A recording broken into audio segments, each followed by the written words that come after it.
Here, Sirius, you're sure to like this. Locusta herself could not have done better." He took one of the cakes and gave it to the dog.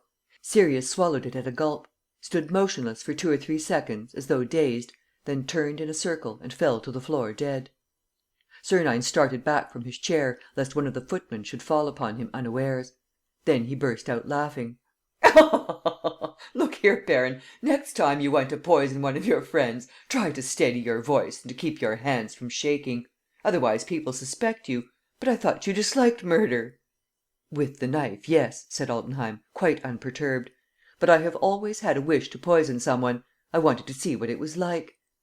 "By Jove, old chap, you choose your subjects well! A Russian prince!" He walked up to Altenheim and, in a confidential tone, said: "Do you know what would have happened if you had succeeded, that is to say, if my friends had not seen me return at 3 o'clock at the latest? Well, at 3:30 the prefect of police would have known exactly all that there was to know about the so called Baron Altenheim, and the said baron would have been copped before the day was out and clapped into jail." "Pooh!" said Altenheim. "Prison one escapes from, whereas one does not come back from the kingdom where I was sending you." "True, but you would have to send me there first; and that's not so easy." "I only wanted a mouthful of one of those cakes." "Are you quite sure?" "Try." "One thing's certain, my lad, you haven't the stuff yet which great adventurers are made of, and I doubt if you'll ever have it, considering the sort of traps you lay for me. A man who thinks himself worthy of leading the life which you and I have the honour to lead must also be fit to lead it, and, for that, must be prepared for every eventuality. He must even be prepared not to die if some ragamuffin or other tries to poison him. An undaunted soul in an unassailable body: that is the ideal which he must set before himself and attain. Try away, old chap. As for me, I am undaunted and unassailable. Remember King Mithridates." He went back to his chair. "Let's finish our lunch. But as I like proving the virtues to which I lay claim, and as, on the other hand, I don't want to hurt your cook's feelings, just pass me that plate of cakes." He took one of them, broke it in two and held out one half to the baron. "Eat that." The other gave a movement of recoil. "Funk!" said Sernine. And before the wondering eyes of the baron and his satellites, he began to eat the first and then the second half of the cake, quietly, conscientiously, as a man eats a dainty of which he would hate to miss the smallest morsel. They met again. That same evening, Prince Sernine invited Baron Altenheim to dinner at the Cabaret Vatel, with a party consisting of a poet, a musician, a financier and 2 pretty actresses, members of the Théâtre Français. The next day, they lunched together in the Bois, and at night they met at the Opéra. They saw each other every day for a week. One would have thought that they could not do without each other, and that they were united by a great friendship, built up of mutual confidence, sympathy and esteem. They had a capital time, drinking good wine, smoking excellent cigars, and laughing like 2 madmen. In reality, they were watching each other fiercely.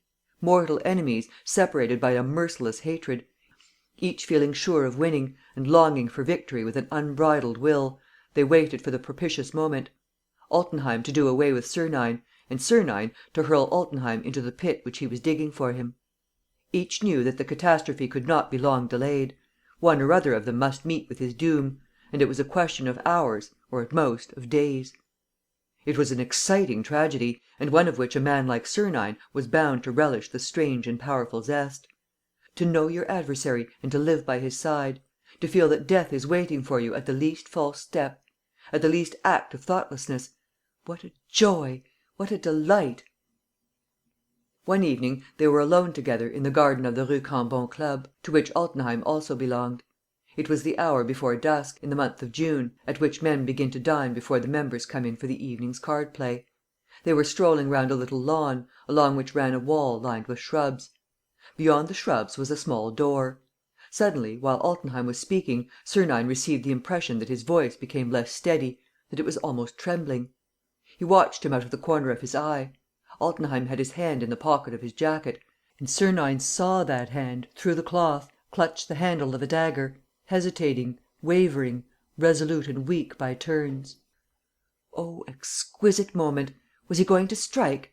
Which would gain the day, the timid instinct that dare not, or the conscious will, intense upon the act of killing? His chest flung out, his arms behind his back, Sernine waited, with alternate thrills of pleasure and of pain. The baron had ceased talking, and they now walked on in silence, side by side. "Well, why don't you strike?" cried the prince, impatiently. He had stopped and, turning to his companion: "Strike!" he said. "This is the time or never. There is no one to see you. You can slip out through that little door. The key happens to be hanging on the wall. And good bye, baron, unseen and unknown. But of course all this was arranged. You brought me here. And you're hesitating. Why on earth don't you strike?" He looked him straight in the eyes. The other was livid, quivering with impotent strength. "You milksop!" Sernine sneered. "I shall never make anything of you. Shall I tell you the truth? Well, you're afraid of me.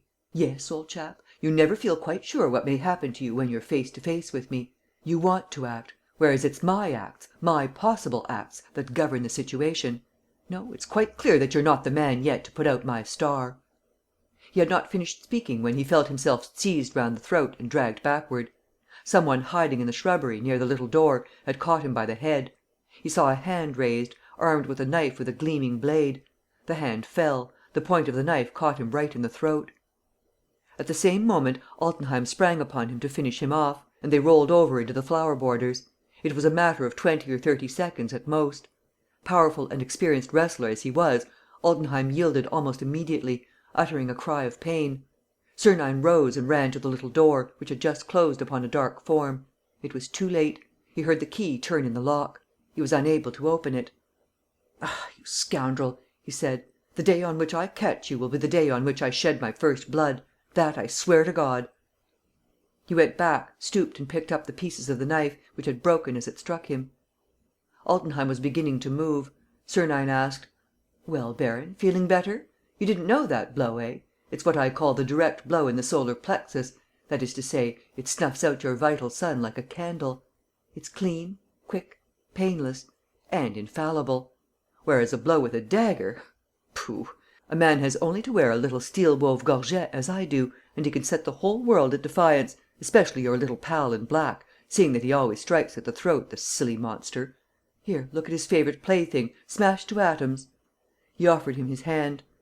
"Come, get up, baron. You shall dine with me. And do please remember the secret of my superiority: an undaunted soul in an unassailable body."